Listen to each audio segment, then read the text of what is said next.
Hello student, अस्सलाम वालेकुम, नमस्ते। कीअं आहियो बेटा? ख़ुशि मज़े में मस्त। अच्छा पुट, अॼु पाण स्टार्ट कंदासीं चैप्टर नंबर 4। अच्छा, चैप्टर नंबर 3 पाण लास्ट लेक्चर में हिते कंप्लीट कयो हो पोर्टल ते। नंबर 1। नंबर ॿी ॻाल्हि त इन सॼे चैप्टर जूं 4 वीडियोज़ माना 4 पार्ट जेके MCQ जी सूरत में तव्हांखे मिलिया हूंदा व्हाट्सएप ग्रुप ते, छाकाणि इहे चारई जा चारई वीडियो पब्लिक आहिनि ऐं अव्हांजे पोर्टल ते अवेलेबल कोन्हनि के, पर जीअं त ही फेसबुक ते या यूट्यूब ते तव्हांखे मिली वेंदा। यूट्यूब जो हिकिड़ो चैनल आहे मोहम्मद पंहिंजो ज़मान चांडियो ऑफिशियल, ज़मान चांडियो ऑफिशियल, यूट्यूब ते सर्च कजो, उते तव्हांखे ही पार्ट जेके आहे सो मिली वेंदा। या फेसबुक ते मुंहिंजी वाल ते वञिजो, उते शेयर कयल आहे, तव्हांखे वीडियो लेक्चर मिली वेंदा। इहे वीडियो लेक्चर जीअं त पब्लिक आहिनि उन जे करे तव्हांखे स्पेशली कोन ॾिना, पर ही जिते जिते हर माण्हू वटि अवेलेबल आहिनि त तव्हांखे मदद उन में मिली वेंदी। नंबर 1। अॼु पाण हलूं था चैप्टर नंबर 4 ते पुट, मोशन इन 2 डायमेंशन। हाणे जो मतिलबु छा आहे पाण थोरो ॻाल्हाईंदासीं, पर पहिरियां इंट्रोडक्शन। अच्छा, पहिरीं हिकिड़ी सादी ऐं सिंपल ॻाल्हि ॿुधंदो जेका आहे मोशन इन 1 डायमेंशन जी, जेको तव्हां चैप्टर नंबर 3 कंप्लीट करे आया हो। उन में पाण कहिड़ियूं ॻाल्हियूं कयूं थोरो ध्यानु ॾियो। ॿुधो, मिसाल तौरु ही हिकिड़ी सरफेस आहे, ठीकु आहे। अच्छा, हिन सरफेस ते ही हिकिड़ो बॉल पियो आहे या कान का बॉडी आहे जेका along the surface along the plane वञे थी, मतिलबु ही बॉडी एक्स एक्सिस ते वञे थी, ॿियनि लफ़्ज़नि में ई चओ त पोइ इन बॉडी जे मोशन जा जेके बि एफिलिएटेड वेक्टर्स आहिनि उहे सभई जा सभई एक्स एक्सिस ते हूंदा। मिसाल तौरु बॉडी वञे थी न, त बॉडी जी वेलोसिटी जो डायरेक्शन हेॾां हूंदो, बॉडी जे एक्सेलरेशन जो डायरेक्शन हेॾां हूंदो, बॉडी जो डिस्प्लेसमेंट कवर्ड हेॾां हूंदो, बॉडी जो मोमेंटम हेॾां हूंदो। ॿियनि लफ़्ज़नि में ही असां ॻाल्हि करे सघूं था, ही जेका बि मोशन तव्हां डिस्कस कयो पिया इहा सिर्फ़ु ऐं सिर्फ़ु एक्स एक्सिस ते आहे। हिन में जेके बि तव्हांजा एफिलिएटेड वेक्टर्स आहिनि, कंसर्न जेके वेक्टर्स आहिनि, उन्हनि में हिकिड़ो कंपोनेंट आहे, मतिलबु रेक्टेंगुलर कंपोनेंट इन्हनि सभिनी वेक्टर जो हिकिड़ो आहे। उहो कंपोनेंट कहिड़ो आहे? X component. वाई कंपोनेंट हिननि में आहे ई कोन। जेकॾहिं वाई कंपोनेंट कोन्हे को त ही सिर्फ़ु ऐं सिर्फ़ु मोशन अलोंग एक्स एक्सिस आहे। त इन मोशन जो नालो पाण रखूं था motion in 1 dimension. Chapter number 3 तव्हां इहो पढ़ियो आहे, car is moving on the road, Sardeep is moving on खड में, अलाए किथे किथे, त तव्हां सॼी मोशन ईंदा पढ़ो। ओके, ॻाल्हि ॿी पढ़ी हुई चैप्टर नंबर 3 में, कहिड़ी? थोरो ध्यानु ॾियो। फॉर एग्जाम्पल हिकिड़ो बॉल हुयो, उनखे पाण वर्टिकली अपवर्ड उछलायूं था, त इहो बॉल मथे वञे थो। कहिड़े एक्सिस ते पुट वञे थो? वाई एक्सिस ते वञे थो। त हिन जी वेलोसिटी जो डायरेक्शन वर्टिकली अपवर्ड, इन जे मोमेंटम जो डायरेक्शन वर्टिकली अपवर्ड, एक्सेलरेशन इन जी अलोंग द प्लेन हूंदी आहे। चवण जो मक़सदु इहो त जेके बि वेक्टर इन बॉडी जा आहिनि उहे सभई जा सभई वाई एक्सिस ते आहिनि। ऐं तव्हां चैप्टर नंबर 2 में पुट वाज़ह तरीक़े सां पढ़ी आया हो, जॾहिं को वेक्टर वाई एक्सिस ते हूंदो त उन में एक्स कंपोनेंट कोन हूंदो। जॾहिं त जीअं त हिकिड़ो ई रेक्टेंगुलर कंपोनेंट आहे, तंहिंजे करे ही मोशन जेका वाई एक्सिस वारी आहे इहा बि मोशन इन 1 डायमेंशन आहे। ऐं स्पेशली इन मोशन जो अवां नालो ॾिनो हो मोशन अंडर ग्रेविटी। पोइ वापसि अचे थी body as a free fall बचे थी, माना फ्री फॉल मोशन बि अवांजो मोशन इन 1 डायमेंशन आहे। या एक्स एक्सिस ते जेका बॉडी जी मोशन आहे इहो बि तव्हांजो मोशन इन 1 डायमेंशन आहे। This is what we have done. This is what your chapter number 3 was concerned. हाणे हलो अॼु पाण हलूं था नई ॻाल्हि ताईं। अॼु की ॻाल्हि कीअं थींदी, प्लीज़ तव्हां थोरो ॻाल्हि खे सम्झंदव, जंहिं जे लाइ पाण ॻाल्हि कयूं था मोशन इन 2 डायमेंशन। अॼु जी ॻाल्हि कीअं हूंदी पाण इनखे सम्झंदासीं, प्लीज़ थोरो ध्यानु ॾियो। अच्छा, इहा साॻी सरफेस आहे जंहिंजी मां ॻाल्हि कयां पियो, इट मीन्स असां ॻाल्हि कयूं पिया कहिड़ी पुट? अर्थ सरफेस जी। अच्छा, ज़मीन जी सरफेस ते हिकिड़ो बॉल आहे या को पार्टिकल आहे जेको हुते पियो आहे। वॉट आई डिड, अवां हिनखे किक कयो, ठीकु आहे। अच्छा, जॾहिं किक्ड फुटबॉल जी ॻाल्हि कंदो त किक्ड फुटबॉल हीअं वञी परे वञी करंदो, ईअं न। त हाणे हलो त हिन में जेके हिन जा वेक्टर्स आहिनि उन ते पाण ॻाल्हायूं। अच्छा, ॾिसो वेलोसिटी जो डायरेक्शन अलोंग द मोशन आहे। हाणे हिन जी मोशन कुझु अहिड़े क़िस्म सां, अहिड़े रस्ते सां, अहिड़े पैराबोलिक पाथ में हूंदी, त डेफिनेटली इन जी वेलोसिटी जो डायरेक्शन बि ओॾां हूंदो, डेफिनेटली हिन जे मोमेंटम जो डायरेक्शन हेॾां हूंदो। त पोइ जनरली पाण इहा ॻाल्हि कंदासीं त जेके बि बॉडी जा या बॉडी ते जेके बि वेक्टर लागू थियनि पिया, इहे सभई जा सभई वेक्टर हाणे कंहिं न कंहिं एंगल थीटा ते आहिनि। हाणे इहे कंहिं न कंहिं एंगल थीटा ते आहिनि। अच्छा, सवेर ॻाल्हि थिए पे पाण उन में छा हो, या त एक्स एक्सिस ते आहिनि या त वाई ते। पर हाणे जेका ॻाल्हि आहे उहा ॿी आहे पुट, वेलोसिटी जो डायरेक्शन जेका आहे उहो ईअं सम्झो त न एक्स एक्सिस ते डायरेक्ट आहे ऐं न वरी वाई ते आहे। ॿियनि लफ़्ज़नि में वेलोसिटी जो डायरेक्शन एक्स ऐं वाई एक्सिस जे विच में आहे। त पोइ मूंखे ॿुधायो त हिन वेलोसिटी जा रेक्टेंगुलर कंपोनेंट घणा थिया? रेक्टेंगुलर कंपोनेंट, छाकाणि त वेलोसिटी वेक्टर आहे न, इन जा तव्हां रेक्टेंगुलर कंपोनेंट कढो, इनखे टोड़ियो, रिज़ॉल्व कयो। रेक्टेंगुलर कंपोनेंट मिलंदा ॿ, हिकिड़ो मिलंदो एक्स कंपोनेंट माना वी कॉस थीटा, ॿियो मिलंदो वाई कंपोनेंट माना वी साइन थीटा। त पोइ बॉडी जी वेलोसिटी एक्स एक्सिस ते बि आहे, बॉडी जी वेलोसिटी वाई एक्सिस ते बि आहे। बॉडी जो मोमेंटम एक्स एक्सिस ते बि हूंदो, बॉडी जो मोमेंटम वाई ते बि हूंदो। बॉडी में एक्सेलरेशन एक्स ऐं वाई ॿिन्ही जे हिसाब सां ॻाल्हि कबी। त जनरली पाण ॻाल्हि कंदासीं हिन बॉडी में, जीअं त वेक्टर जूं फिज़िकली आहे, बॉडी जे वेक्टर जा जेके कंपोनेंट आहिनि ॿ आहिनि, त पोइ अहिड़े क़िस्म जी जेका मोशन आहे इहा मोशन इन 2 डायमेंशन आहे। हलो सर ॿ डिस्प्लेसमेंट कवर करे न पोइ? बिल्कुलु। ॾिसो ही बॉडी पहिरियां हिते हुई, हाणे हिते पुगी, त हिन एक्स एक्सिस ते कोन को डिस्प्लेसमेंट कवर कयो आहे। यस। ऐं न सिर्फ़ु इहो, हिन वाई एक्सिस ते बि डिस्प्लेसमेंट कवर कयो आहे। बिल्कुलु। त हिन मोशन खे पाण चवंदासीं ही मोशन अव्हांजी मोशन इन 2 डायमेंशन आहे। 2 डायमेंशन डज़ नॉट मीन के north and south. No, 2 dimension means 2 rectangular components possessed by any vector concerned to the motion of body. तो पोइ सिंपली पाण ॻाल्हि कंदासीं, kicked football is in accordance with motion in 2 dimension. Not only this one, अवां हिकिड़ी ॿी ॻाल्हि था कयूं, थोरो ध्यानु ॾियो पुटु। मिसाल तौरु हिकिड़ी पर्टिकुलर हाइट तां अवां जेकॾहिं कंहिं बि बॉडी खे थ्रो था कयो, मिसाल तौरु मार्कर आहे न, हिनखे मां हीअं थ्रो थो कयां, सॉरी अवां खे लॻी वेंदो, ठीकु आहे, ओके, हीअं था थ्रो कयूं त ही अहिड़े तरीक़े सां परे वञी किरंदो। What I did, I thrown it horizontally, मूं हॉरिजेंटल वेलोसिटी ॾेई करे हिनखे उछलायो आहे। त ही जेको बॉल आहे उहा ईअं सिधो थोरी वेंदो, ही पुट अहिड़े तरीक़े सां परे वञी किरंदो। इन जो मतिलबु इहो थियो त हिन खे तव्हां जीअं त हॉरिजेंटल वेलोसिटी ॾेई करे उछलायो, पर ही बि अहिड़े क़िस्म जो पैराबोलिक पाथ कवर करे किरंदो। ऐं वेलोसिटी जो डायरेक्शन ॾिसो, माना किथे बि तव्हां ॾिसो इनजी वेलोसिटी आहे त इन जा रेक्टेंगुलर कंपोनेंट ॿ हूंदा। जॾहिं को वेक्टर ही हूंदो आहे त इन जा कंपोनेंट ॿ हूंदा, हिकिड़ो एक्स हूंदो ऐं ॿियो कहिड़ो हूंदो, वाई हूंदो। पुट चैप्टर नंबर 2 यादि कयो, resolution of vector, Y component negative हूंदो, नेगेटिव आहे।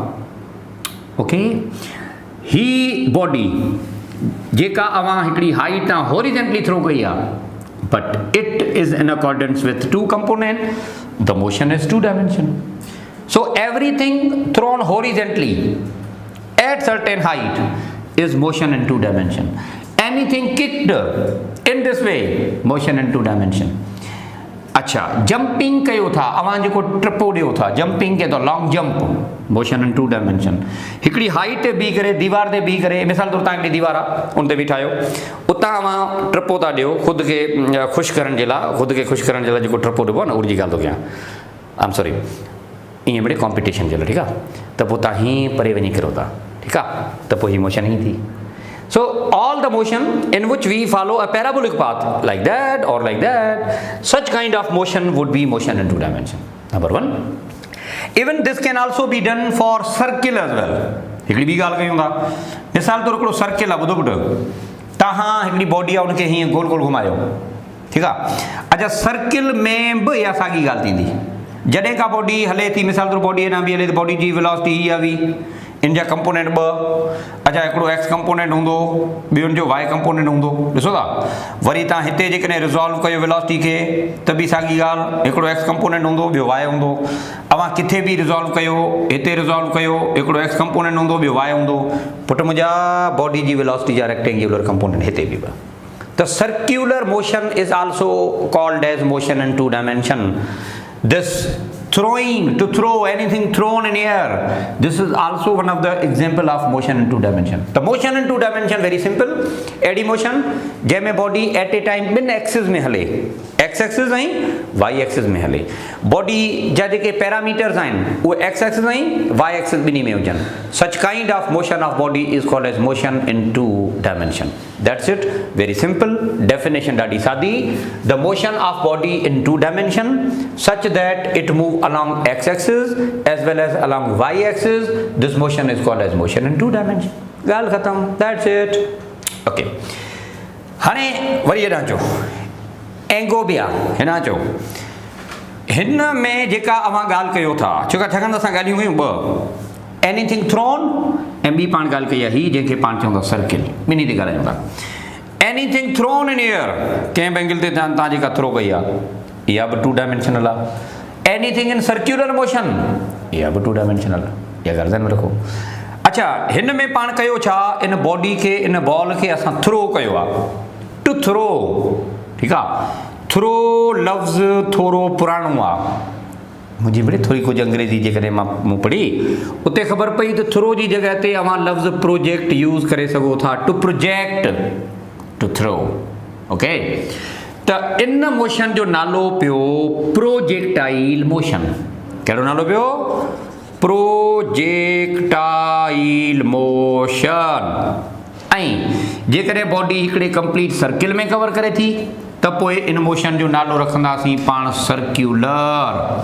त पोइ इहा ॻाल्हि ध्यान में रखो, मोशन इन 2 डायमेंशन में हिकिड़ी प्रोजेक्टाइल मोशन हूंदी आहे, मोशन इन 2 डायमेंशन में तव्हांजी सर्क्यूलर मोशन बि हूंदी आहे। तव्हांजी मर्ज़ी आहे पुट किन तरीक़े सां। चैप्टर नंबर 4 ऐं 5 ॿई जा ॿई हिन सां कंसर्न आहिनि। ख़ासि तौर ते चैप्टर नंबर 4 में प्रोजेक्टाइल पढ़ंदासीं, अधु सो वरी सर्क्यूलर आहे ऐं अधु सो वरी चैप्टर नंबर 5 में जेको इंशाअल्लाह ताला पाण डिस्कस कंदासीं।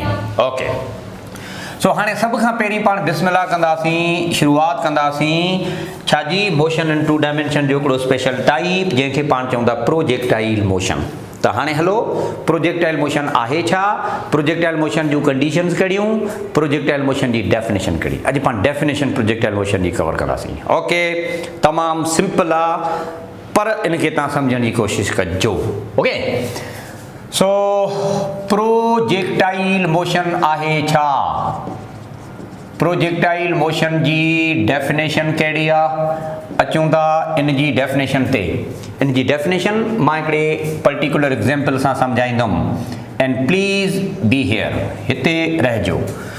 ॿुधो पुट, ही नंढड़ो हिकिड़ो बॉल आहे, इहो आउं थ्रो कयां थो, टारगेट पॉइंट ही आहे, मूंखे एनी हाउ इन टारगेट ते पुॼाइणो आहे। छाकाणि जेको नेट लॻल आहे, गोल नेट लॻल आहे न हुते आहे, असां हिनखे किक कयो। अच्छा, जेकॾहिं किक कयो था त उसूली तौर ते ही हिते वञणु खपे। जेकॾहिं ही सही तौर ते टारगेट खे हिट करे वियो हिकिड़े प्रॉपर वे सां, ऐं जहिड़ी वेलोसिटी सां मां उछलायां उन साॻी वेलोसिटी सां हिट करे, ऐं नंबर 1 जहिड़ी एंगल ते मूं उछलायो आहे उन साॻी एंगल ते हिट करे, ऐं जेतिरे एक्स वारे डिस्टेंस ते मां उछलाइणु चाहियां थो उन साॻी एक्स ते करे। त पोइ पाण ॻाल्हि कंदासीं ही जेका मोशन इन जी आहे उहा न सिर्फ़ु फुटबॉल जी मोशन 2 डायमेंशनल आहे, पर स्पेशली पाण ॻाल्हि कंदासीं इहा प्रोजेक्टाइल आहे। ठीकु आहे, त मोशन इन 2 डायमेंशन पोइ बि आहे, पर जेकॾहिं ही सभु शर्त थी विया, कहिड़ा कहिड़ा शर्त, वेलोसिटी ऑफ प्रोजेक्शन, उछलाइण वारी velocity, that must be equal to velocity of arrival. Angle of projection, that must be equal to angle of arrival. Target must be collected, target must be reached actually. If all the parameters are valid enough, then the motion is said to be projectile. जेकॾहिं ये न थिया त इहा motion in 2 dimension हूंदी पर projectile कोन हूंदी। छा मतिलबु, प्लीज़ थोरो ध्यानु ॾियो। मिसाल तौरु असां उछलण जी कोशिशि कई हिते, पर थियो ख़बर आहे छा, हवा लॻे पई, ॾिसजो ओ या एयर रेजिस्टेंस एग्जिस्ट। छा थियो, हवा लॻे पई। ओके, सो हाणे प्लीज़ थोरो ध्यानु ॾियो। पहिरीं आउं ॻाल्हि कयां थो, इफ एयर रेजिस्टेंस या एयर फ्रिक्शन एग्जिस्ट त थींदो छा, थोरो ध्यानु ॾियो। अच्छा, हवा लॻे पई, एयर रेजिस्टेंस, पुट रेजिस्टेंस कहिड़ी, मिसाल तौरु बॉल खे हेॾां पियो चलायां त कहिड़ी वारी हवा, अच्छा हेॾां लॻे थी या मथां वारी हवा, हेठां वारी हवा, साम्हूं वारी हवा, कहिड़ी वारी हवा। So do remember, we are talking about friction. It means an air in opposite direction to the motion is always considered. So कहिड़ी वारी हवा जी ॻाल्हि कबी, opposite to the motion of body वारी। हाणे बॉडी वञे थी राइट में त डेफिनेटली जेका राइट में अवां जी एयर अचे थी न, एयर रेजिस्टेंस, उनजी ॻाल्हि कबी। हलो थोरो ध्यानु ॾियो। हाणे ही बॉल वञणु पियो चाहे हेॾां, हवा लॻे पई साम्हूं, रेजिस्टेंस छा कंदी आहे, बॉडी जी मोशन जी मुखालफ़त कंदी आहे, बॉडी जे मोशन जी वेलोसिटी डिक्रीज़ कंदी आहे। ॿुधो, बॉडी जे वेलोसिटी जा कंपोनेंट घणा ॿ हुआ न, थोरो वरी ॾिसो पुटु कहिड़ा ॿ कंपोनेंट, हिकिड़ो एक्स कंपोनेंट हो बाबा, ॿियो कंपोनेंट कहिड़ो हो वाई। हाणे कहिड़ो कंपोनेंट आहे जेका एयर रेजिस्टेंस जे टक्कर में अचे थो या साम्हूं अचे थो, उन साॻी प्लेन ते कहिड़ो अचे थो, एक्स और वाई, डेफिनेटली एक्स। त रेजिस्टेंस छा कंदी आहे, रेजिस्टेंस जी डेफिनेशन छा आहे, त सिंपल वेलोसिटी खे डिक्रीज़ करणु। त वेलोसिटी डिक्रीज़ थींदी, कहिड़ी वारी वेलोसिटी, वाई वारी एक्स वारी, डू रिमेंबर एक्स वारी। त if air resistance exist then what happen, X component of velocity decrease थींदो। इहा ॻाल्हि ज़हन में रखो पुट मुंहिंजा, X component of velocity decrease. छो, छाकाणि त एक्स एक्सिस ते एक्स एक्सिस वारो वेक्टर असर अंदाज़ थींदो न, वाई ते थोरी थींदो पुट, नंबर वन। नंबर ॿी ॻाल्हि, वेलोसिटी डिक्रीज़ थी त डिस्प्लेसमेंट डिक्रीज़ थियो। छो, छाकाणि त distance is equal to S is equal to V T न, जेकॾहिं वेलोसिटी डिक्रीज़ थी त डिस्टेंस डिक्रीज़ थींदो, एक्स एक्सिस वारो डिस्प्लेसमेंट घटि थींदो। त पोइ इहा ॻाल्हि कबी त डिस्टेंस अलॉन्ग एक्सिस डिक्रीज़। छा मतिलबु, पोइ ख़बर छा थींदो, हेॾा ॾिसो, हीउ जेको पार्टिकल टारगेट ते हिट करणु खपे, हा हीउ पार्टिकल टारगेट ते हिट कोन कंदो, हीउ थोरो पहिरियां किरंदो जेकॾहिं हवा तेज़ लॻे थी। अच्छा, माना हाणे इन जो एक्स हीउ थींदो हेसि ताईं तक़रीबन, अञा जेकॾहिं हवा जाम तेज़ थिए थी त हीउ अञा वेझो वञी किरंदो। त मुंहिंजे चवण जो मक़सदु इहो पुटु, U have miss the target, अवां टारगेट खे मिस करे छॾियो। पोइ बि इहा मोशन इन टू डायमेंशन आहे, पर इहा मोशन स्पेशली प्रोजेक्टाइल कोन्हे, छाकाणि त तव्हां पंहिंजे टारगेट खे मिस कयो ऐं एयर या हवा अव्हांजे हिननि सभिनी पैरामीटर ते असर अंदाज़ थी।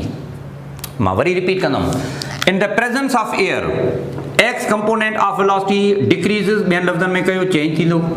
इन the presence of air distance along X axis decreases, distance along X axis जो अॻियां हली करे पाण नालो रखंदासीं रेंज। त डू रिमेंबर रेंज ते फ़र्क़ु पियो, रेंज ते फ़र्क़ु पियो। हा, उन खां पोइ ॿिया पैरामीटर बि चेंज थिया, that is another case, but what is the direct impact of air, can you please tell me, if air resistance exists then what happened for parameter of projectile?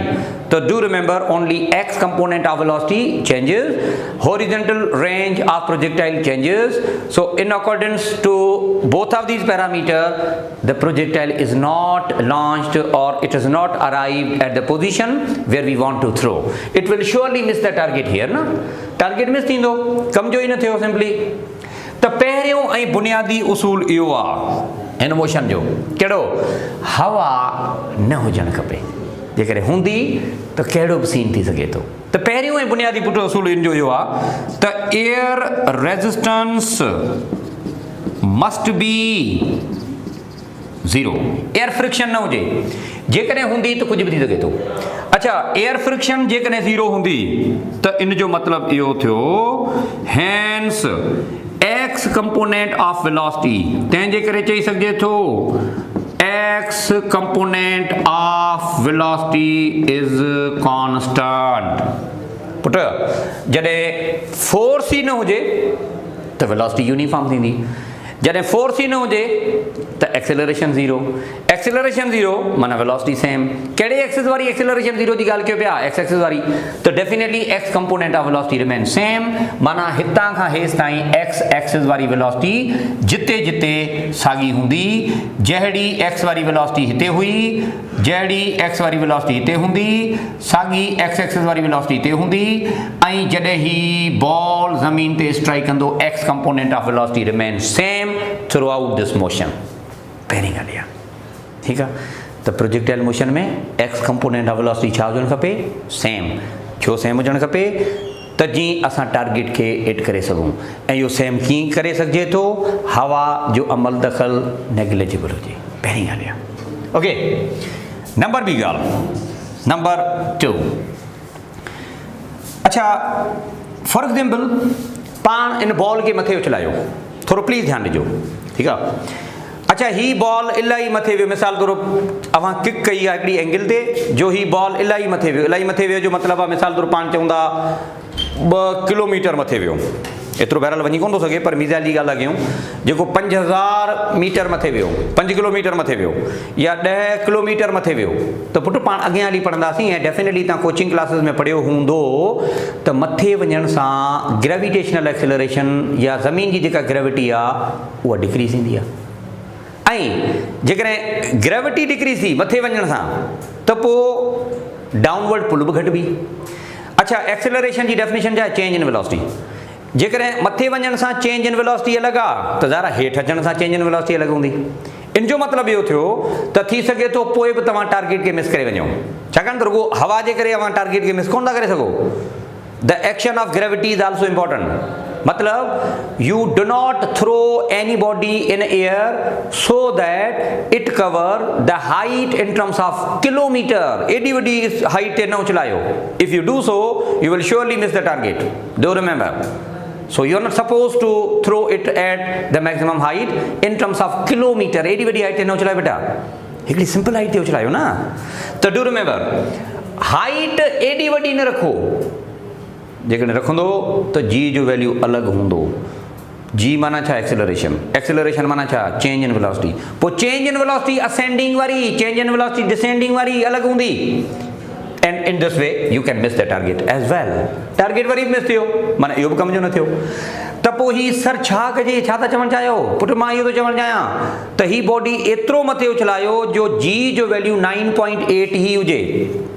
Sir मथे वञण सां जी जो value ईअं decree थींदो आहे। ॿुधो, definitely surface ते 9.8 आहे ऐं थोरो मथे वञो 9.8 ई हूंदो।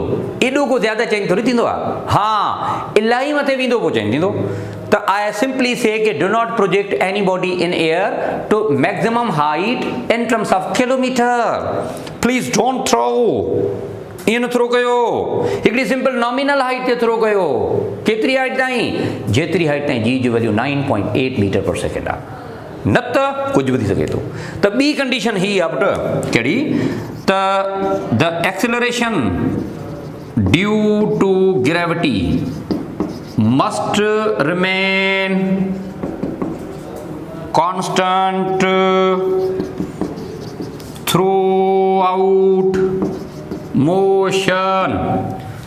जी जो वैल्यू कॉन्स्टेंट हुजे न ओस ताईं and remain directed downward. G जो वैल्यू हमेशा लाइ नेगेटिव वठिबो, छाकाणि त अवां अपोज़िट में उछलायो। नंबर 1। हाणे हलो वेलोसिटी ते। सर ठीकु आहे, मां चयो त जी चेंज कोन थींदो, पर ॻाल्हि ॿुधो सर, भला पोइ बि कान का ग्रेविटी आहे सही न? यस आहे, आहे बिल्कुलु।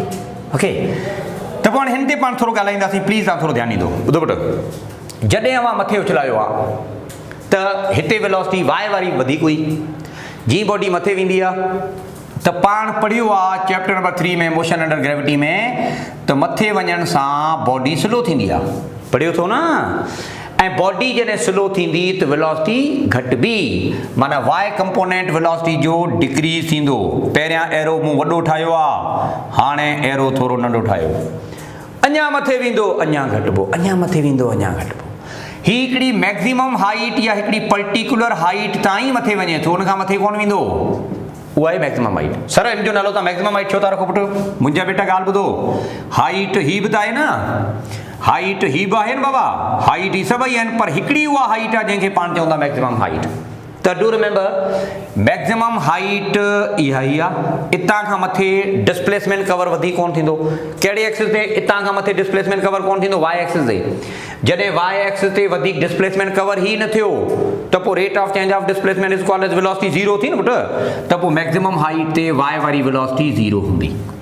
वाई वारी वेलोसिटी 0 हूंदी।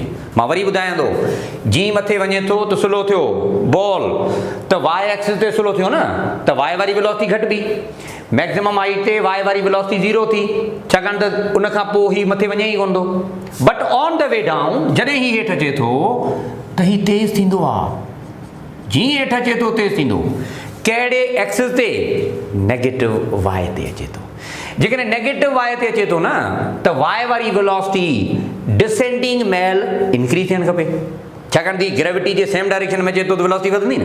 जॾहिं ग्रेविटी जे अगेंस्ट में वञे थो वेलोसिटी घटिबी पुटु। तव्हां सिंपल मोशन में पढ़ियो आहे। ऐं जॾहिं ही वापसि अचे थो त वेलोसिटी वधंदी, स्लोली ग्रेजुअली वधंदी, को हिकदमि कोन वधंदी, ईअं न।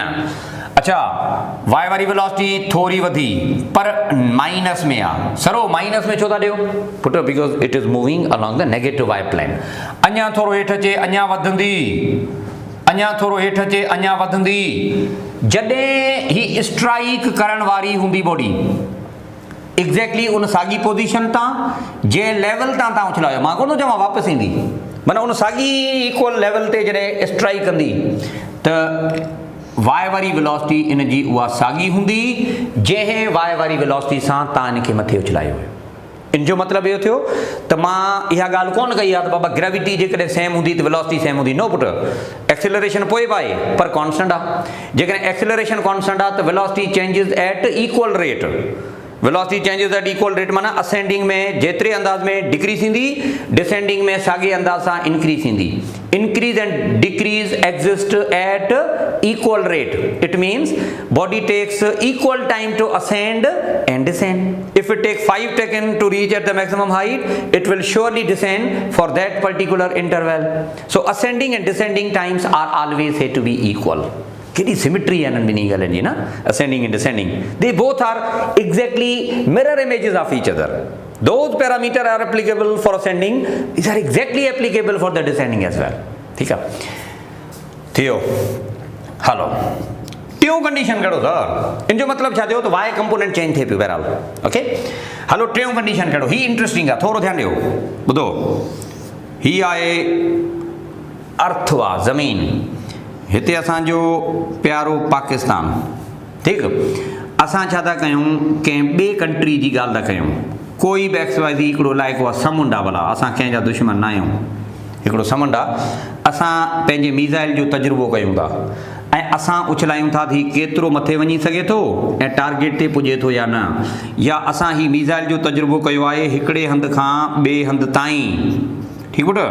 एंड मिसाल तौरु ही केतिरो परे वञी हिट करे टारगेट खे, इहो आहे को ईअं सम्झो त 100 किलोमीटर, भला 1000 किलोमीटर, हिकिड़ो मिसाल था वठूं। पुट थोरो ध्यानु ॾिजो हुन ॻाल्हि खे।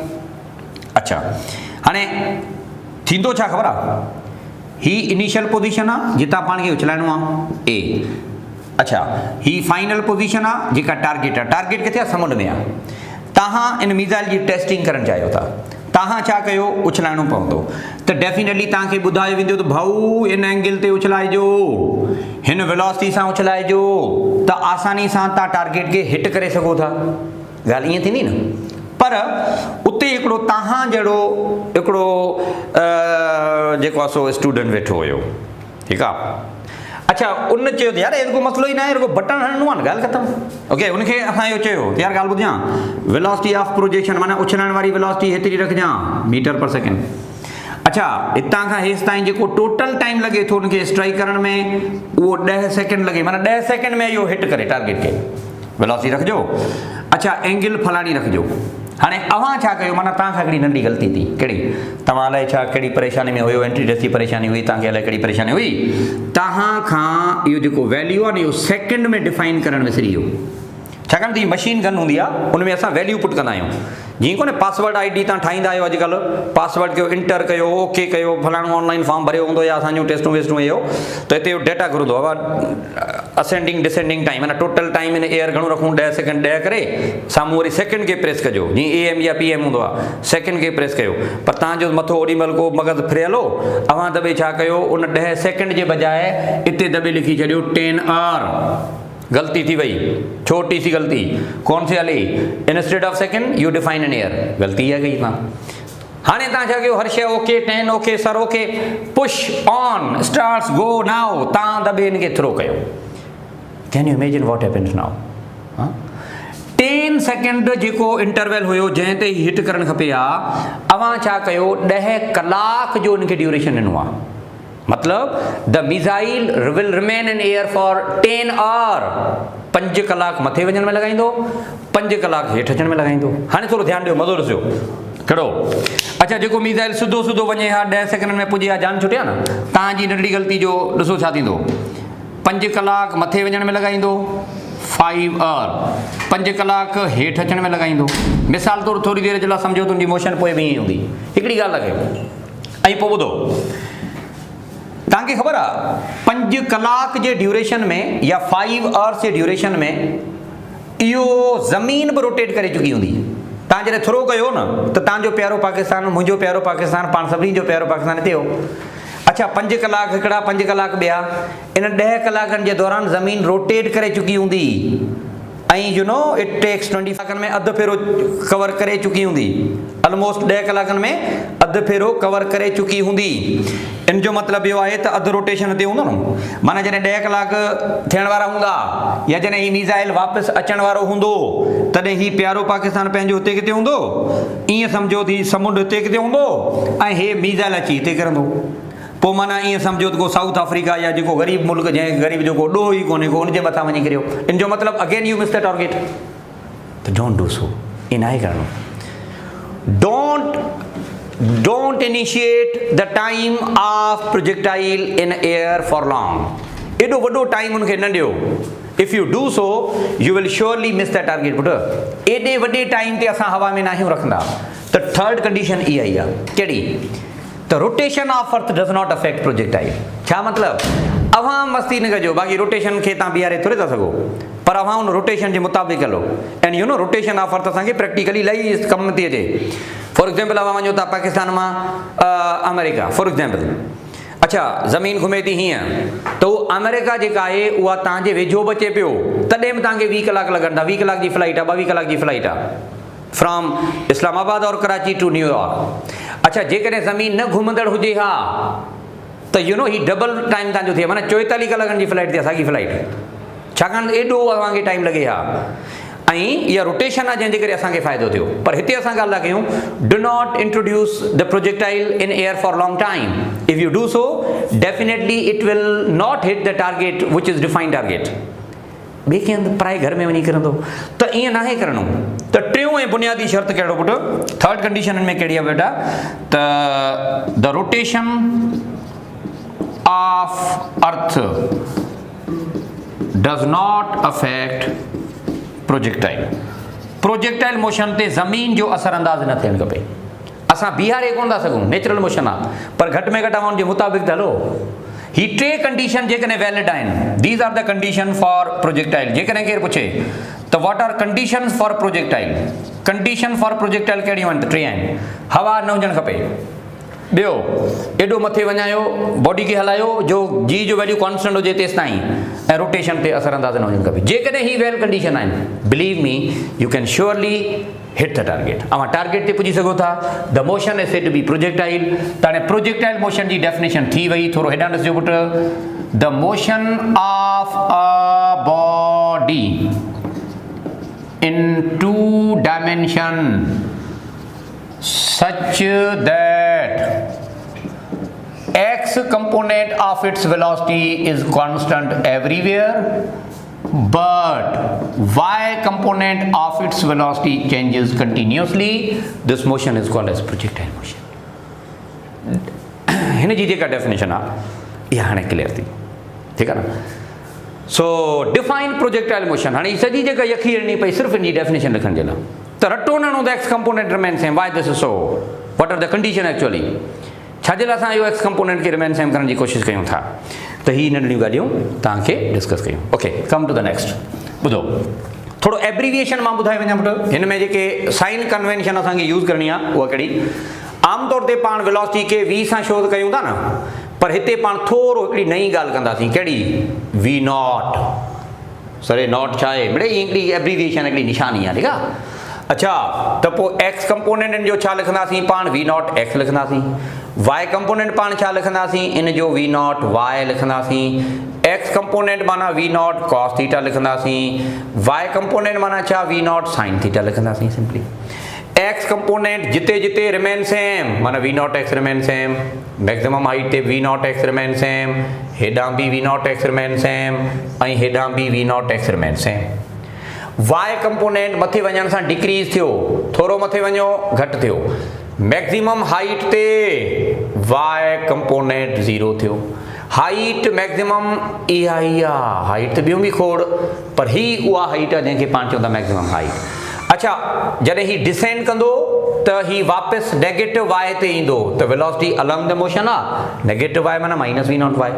अञा हेठि ईंदो त वेलोसिटी वधंदी, when it strike the target त वाई वारी वेलोसिटी मैक्सिमम हूंदी ऐं ओतिरी ई हूंदी जेतिरी वेलोसिटी सां तव्हां हिनखे उछलायो हुयो। त ही जेका मोशन आहे इहा मुंहिंजी प्रोजेक्टाइल मोशन आहे। पैरामीटर इलाही सारा, टॉपिक जाम हूंदा, ॻाल्हियूं जाम हूंदियूं। एक्स एक्सिस ते जेको उनजो डिस्प्लेसमेंट कवर थींदो उनजो नालो पाण रखंदासीं रेंज। वाई एक्सिस ते जेको डिस्प्लेसमेंट कवर थींदो उनखे पाण चवंदासीं हाइट। नंबर 1, जे एंगल ते तव्हां हिनखे थ्रो कयो था that must be angle to arrival, angle of projection and angle of arrival must be same, यो उसूल आहे। the velocity of projection must be equal to velocity of arrival, kinetic energy of projection, momentum of projection must be equal to all this one। so law of conservation of momentum ka vati, law of conservation of energy ka vati, all the laws which govern the motion are exactly applicable for projectile motion too, hite bhi applicable tanja ahe। कहिड़ा कहिड़ा example आहिनि जेके तव्हां in motion जे मुताबिक़ वठो था? Many example like kicked football, long jumping, missile fired in air, anything thrown horizontally from certain height, anything thrown horizontally from a moving bus, anything drop from a moving bus. तो all the application these are all about projectile.